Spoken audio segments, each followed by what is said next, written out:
Hello, welcome our channel. তোমরা কি জানো উত্তরাখণ্ডের পাহাড়ের মাঝে এমন এক মন্দির আছে যেখানে আজও মানুষ বিশ্বাস করে দেবতা নিজেই বিচার করেন।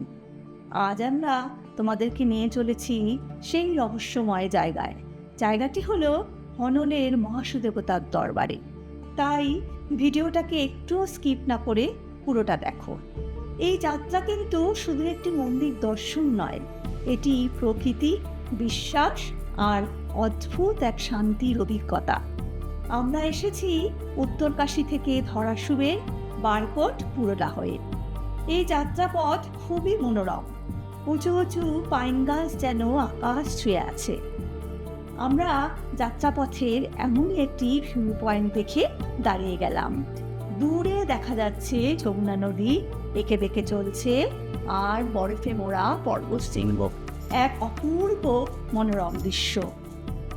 ভারতবর্ষের মধ্যে সব থেকে উঁচু পাইন গাছ এই অঞ্চলেই আছে। তাই ভারতীয় বন বিভাগ এই পাইন বনের ভিতরে একটি মিউজিয়াম করেছে, যেখানে সব থেকে উঁচু পাইন গাছকে সংরক্ষণ করে রেখেছে। আমরা তোমাদেরকে সেখানেও নিয়ে যাব।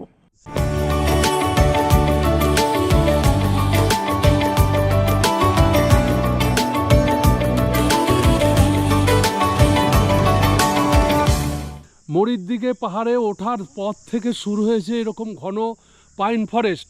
দেখুন চারিদিকে পাইন গাছ আর পাইন গাছ, মাঝখান দিয়ে সাপের মতন এঁকে বেঁকে যাচ্ছে রাস্তা। এই পাইন গাছ এইখানটার উচ্চতা ভারতবর্ষের অন্যান্য জায়গার তুলনায় অনেক বেশি। 400 ফুট উঁচু পাইন গাছ এখানে বন দপ্তর থেকে সংরক্ষণ করে রেখেছে। দেখুন রাস্তার এত সৌন্দর্য, অসাধারণ। এই অফবিট ডেস্টিনেশনে যদি আপনারা আসেন, এই সৌন্দর্যটাকে উপভোগ করবেন।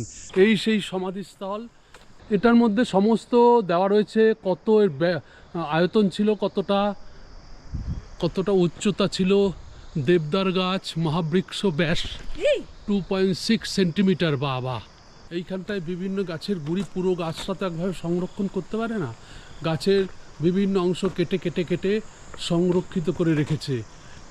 দেখুন এই সেই সমাধিস্থল উত্তরাখণ্ড বন বিভাগ দ্বারা।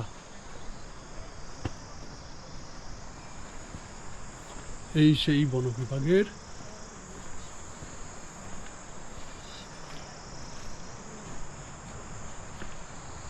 এক একটা গাছের গুড়ি দেখুন, তাহলেই বোঝা যায় উচ্চতা কতটা হবে। সব গাছের মধ্যে লেখা রয়েছে গুড়িতে, বহু পুরনো তো, তাই এই জন্য বোঝা যাচ্ছে না, অনেকটা লেখা অস্পষ্ট হয়ে গেছে। এই হচ্ছে উত্তরাখণ্ডের পাহাড়ের কোলে শান্ত আর অপার সৌন্দর্যে ঘেরা একটি ছোট্ট গ্রাম হনলে অবস্থিত এক অত্যন্ত প্রাচীন ও রহস্যময় মহাসুদেবতার মন্দির। এই মন্দির শুধু একটি ধর্মীয় স্থান নয়, এটি শতাব্দীর পর শতাব্দী ধরে মানুষের বিশ্বাস, ন্যায় বিচার ও আস্থার প্রতীক হয়ে দাঁড়িয়ে আছে। স্থানীয়দের মতে মহাসুদেবতা হলেন ভগবান শিবেরই এক রূপ। তাকে ন্যায় এবং রক্ষাকর্তা হিসাবে মানা হয়, যিনি মানুষের সৎ ও অসৎ বিচার করেন। এই যে দেখছো মন্দির চত্বরে অনেক ভেড়া ঘুরে বেড়াচ্ছে, এগুলো হচ্ছে যারা এখানে ন্যায় বিচারের জন্য মানত করেন, তাদের মনস্কামনা পূর্ণ হলে এই ভেড়া ছেড়ে যায়। এই ভেড়াগুলো মুক্তভাবে মন্দির চত্বরে ঘুরে বেড়ায়। এই হনল নামের পেছনে একটি কাহিনী আছে।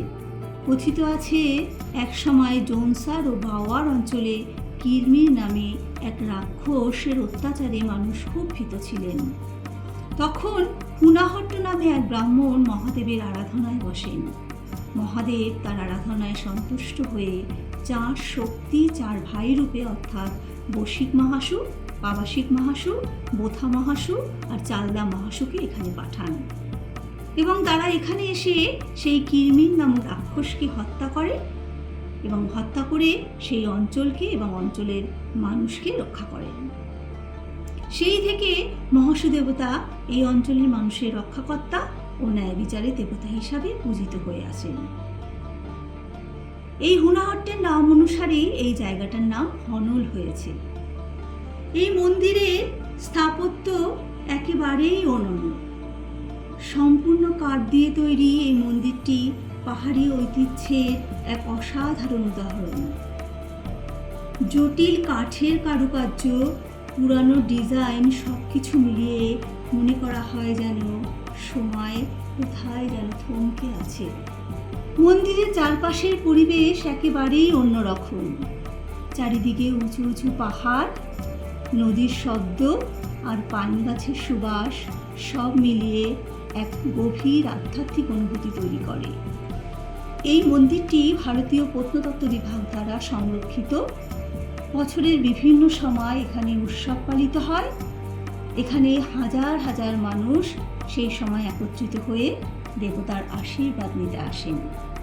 কিন্তু এই সব কিছুর মধ্যেও সবথেকে বিশেষ ব্যাপার হলো এই মন্দির সেই রহস্য শক্তি যা মানুষকে বারবার এখানে টেনে আনে।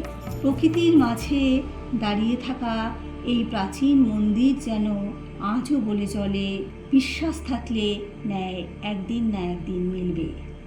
এখানে আসার জন্য দেরাদুন থেকে শেয়ার গাড়ি করে অথবা রিজার্ভ গাড়ি করে চাকরাতা আসতে পারো। চাকরাতা ভীষণই সুন্দর একটি জায়গা। চাকরাতা এলে দেখতে পারো দেওবন ও টাইগার ফলস। পরের দিনই চলে যাবে হনলের মন্দিরে। এখান থেকে তোমরা যমুনেত্রী যাত্রাও করতে পারো। আর এই চাকরাতা থেকে তোমরা বাসে করে বা শেয়ার গাড়ি করে চলে যেতে পারো সাকরি ভিলেজে। সাকরি ভিলেজ থেকে দুটো ট্রেক হয়, একটা উইন্টার ট্রেক কেদারকান্তা এবং আরেকটি ট্রেক হয় টোনস ভ্যালি বলে একটা ট্রেক আছে, সেই ট্রেক হয়। সেই ট্রেক দুটো অসাধারণ ট্রেক।